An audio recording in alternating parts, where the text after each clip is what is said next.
오늘 밤 우리 집에서 만나? 그녀는 모를 거야. 그 메시지를 보낸 사람은 내 가장 가까운 친구였다. 넌 그냥 도구일 뿐이야. 이제 필요 없어. 남편의 목소리가 귓가에 맴돌며 내 가슴을 찔렀다. 나는 서울의 평범한 아파트에서 태어나 평범한 삶을 꿈꿨다. 대학을 졸업하고 중소기업에서 마케팅 일을 하며 지훈과 결혼했다. 그는 대기업 임원으로 외모도 능력도 출중했다. 우리는 5년을 함께했지만 그 속에 숨겨진 균열을 나는 미처 알지 못했다. 친구 수연은 대학 시절부터 내 곁에 있었다. 그녀는 항상 밝고 야심차게 보였다. 그런데 그 둘의 관계는 이미 2년째였다. 내가 출장 간 사이 우리 집에서 벌어진 일이었다. 증거는 명확했다. 사진, 영수증, 그리고 은밀한 대화 기록. 처음엔 믿을 수 없었다. 눈앞이 흐려지며 손이 떨렸다. 하지만 소리 지르지 않았다. 울지도 않았다. 대신 그날 밤 지훈이 돌아오자 평소처럼 저녁을 차렸다. 오늘 피곤해 보이네, 내가 물었다. 그는 웃으며 고개를 저었다. 그 미소 뒤에 숨긴 비밀을 나는 이미 알고 있었다. 수연에게도 연락했다. 요즘 어때? 만나자. 그녀는 태연하게 대답했다. 그 순간 내 안에서 무언가 깨졌다. 하지만 나는 참았다. 왜냐하면 분노는 즉시 터뜨리면 증발하지만 쌓아두면 무기가 되기 때문이다. 다음 날 회사에서 해고 통보를 받았다. 이유는 업무 태만과 정보 유출이었다. 하지만 그건 거짓이었다. 지훈이 회사 상사와 연결되어 나를 몰아넣은 거였다. 수연이 내 프로젝트 자료를 빼돌려 자신의 승진에 이용한 사실을 나중에 알았다. 내 명의로 된 대출도 발견했다. 5천만 원이 지훈이 내 서류를 위조해 빌린 돈이었다. 그 돈으로 수연과 해외여행을 갔다. 나는 빚더미에 앉아 실업자가 되었다. 가족에게 말할 수 없었다. 부모님은 이미 연로하시고 동생은 유학 중이었다. 혼자서 견뎌야 했다. 매일 아침 거울을 보며 자신을 설득했다. 살아야 해. 이게 끝이 아니야. 하지만 속으로는 증오가 피어올랐다. 왜 나일까? 내가 무엇을 잘못했나? 지훈은 나를 사랑한 적이 없었을까? 수연은 왜 나를 배신했나? 질문들이 머릿속을 맴돌았다. 밤마다 잠 못 이루며 그들의 웃는 얼굴을 상상했다. 하지만 복수는 아직 때가 아니었다. 먼저 그들을 관찰해야 했다. 지훈의 일과를 메모했다. 출근 시간, 회식 장소, 심지어 비밀번호까지. 수연의 소셜미디어를 팔로우하며 그녀의 약점을 찾았다. 그녀는 야심가였다. 회사에서 인정받고 싶어 안달이었다. 한 달이 지났다. 나는 아르바이트를 시작했다. 카페에서 일하며 돈을 모았다. 빚을 갚기 위해. 하지만 그 과정에서 내 마음이 변했다. 처음엔 그냥 이혼하고 끝내려 했지만 그들의 대화를 엿듣게 되었다. 지훈의 집무실에서. 그 여자는 바보야. 이제 우리 둘이서 새로 시작하자. 수연의 목소리였다. 그 순간 임랭이 더 이상 보호막이 아님을 깨달았다. 임랭은 그들을 더 강하게 만들 뿐이었다. 나는 복수를 결심했다. 하지만 폭발적으로 하지 않았다. 천천히 그들의 세계를 무너뜨릴 계획을 세웠다. 첫 단계는 정보 수집이었다. 지훈의 회사 동료를 만났다. 우연을 가장해. 지훈 씨 요즘 바쁘시죠? 대화 중에 그의 비리를 캐냈다. 그는 회사 자금을 횡령하고 있었다. 증거를 모았다. 은행 기록, 이메일, 수연도 마찬가지였다. 그녀의 과거 연애사를 파헤쳤다. 결혼 전에 불륜이 있었다는 소문. 나는 익명으로 그 정보를 회사에 흘렸다. 하지만 직접적으로 하지 않았다. 중간자를 이용해. 그렇게 하면 추적되지 않았다. 이 과정에서 내 마음이 아팠다. 나는 원래 착한 사람이었다. 남을 해치지 않았다. 하지만 이제 그들의 고통이 내 위로가 되었다. 이게 공평한가? 스스로 물었다. 밤에 악몽을 꾸었다. 지훈의 얼굴이 일그러지는 꿈 하지만 깨어나면 더 단단해졌다. 복수는 시작되었다. 약 1022. 지훈의 회사에서 첫 균열이 생겼다. 익명 제보로 내부 감사팀이 움직였다. 횡령건이 드러나자 그는 경고를 받았다. 누가 한 거지? 그의 목소리가 전화 너머로 들렸다. 나는 옆에서 듣고 있었다. 우리 집에 설치한 숨겨진 녹음기 덕분에 수연도 불안해졌다. 그녀의 회사에서 소문이 돌았다. 수연 씨, 과거가 좀 동료들의 시선이 변했다. 그녀는 나에게 연락했다. 요즘 이상한 일이 생겨. 너 알아? 나는 태연하게 대답했다. 무슨 일? 걱정 마의 속으로는 웃었다. 이게 시작이었다. 하지만 복수는 단순한 해고나 소문으로 끝나지 않았다. 나는 그들의 관계를 이용했다. 지훈에게 수연의 다른 남자에 대한 힌트를 주었다. 익명 메시지로. 수연이 다른 사람과 만나는 걸 봤어. 그는 의심하기 시작했다. 수연에게 물었고 싸움이 벌어졌다. 나는 그 대화를 녹음하며 기다렸다. 이 과정에서 내 정신이 피로해졌다. 매일 그들의 일상을 감시하다 보니 내 삶이 사라졌다. 친구도 잃었고 취미도 포기했다.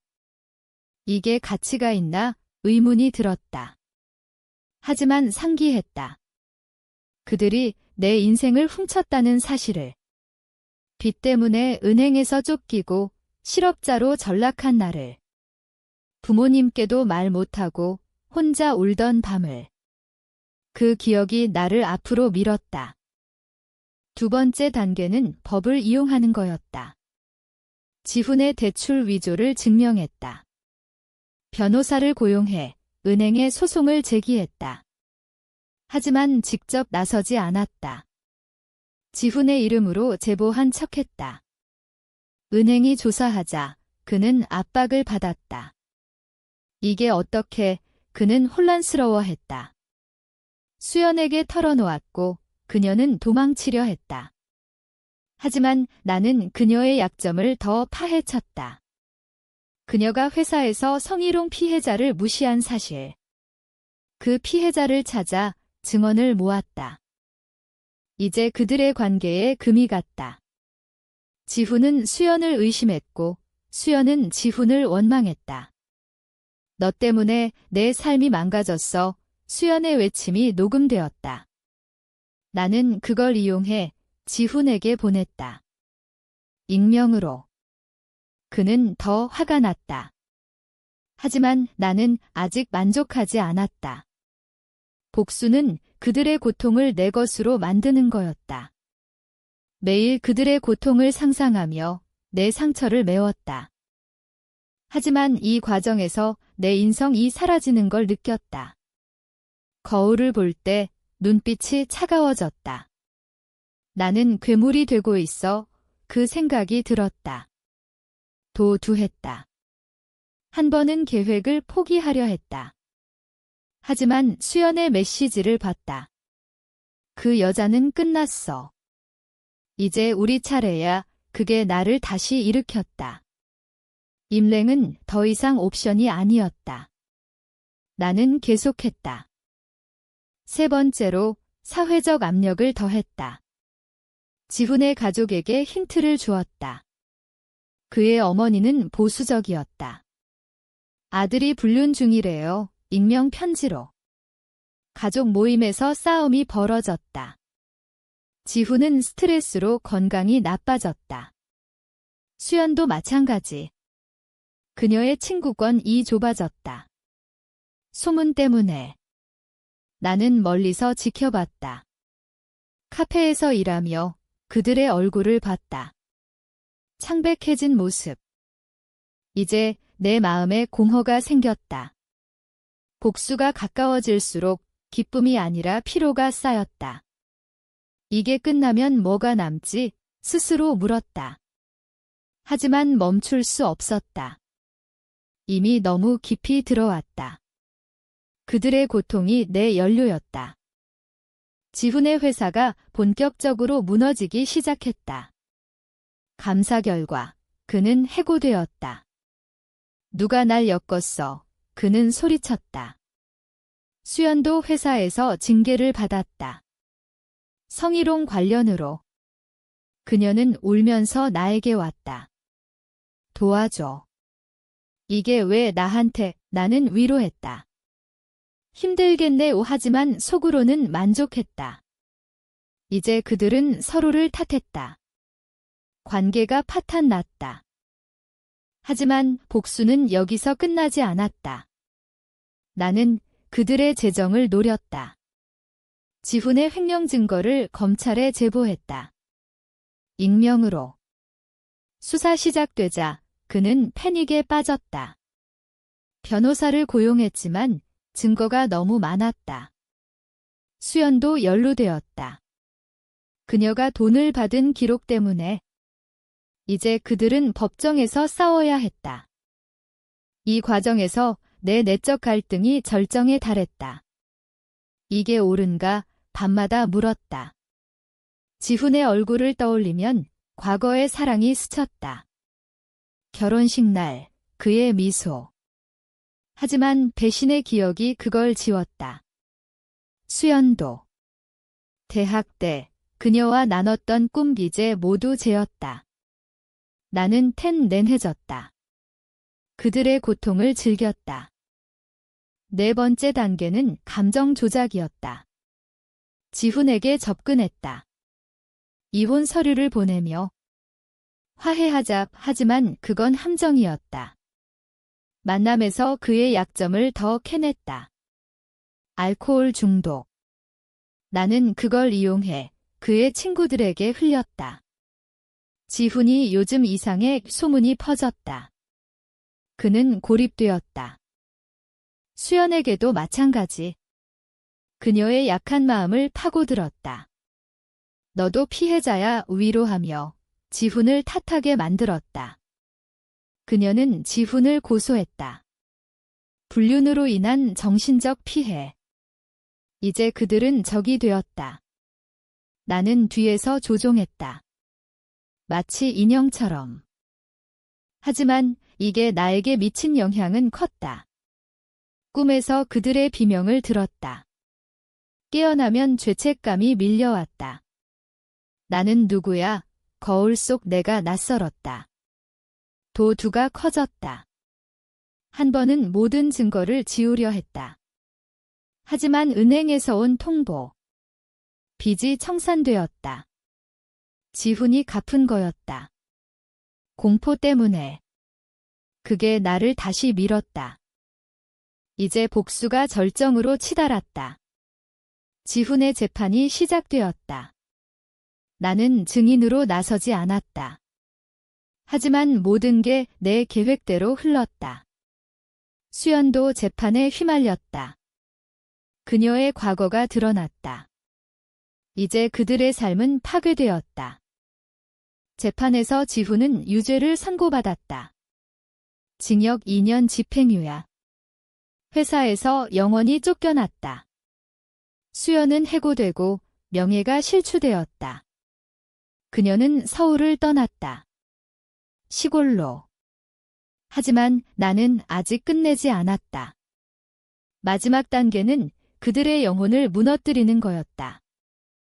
지훈에게 편지를 보냈다. 익명으로. 모든 게 내 탓이야. 내가 날 배신했으니까. 그는 미치기 시작했다.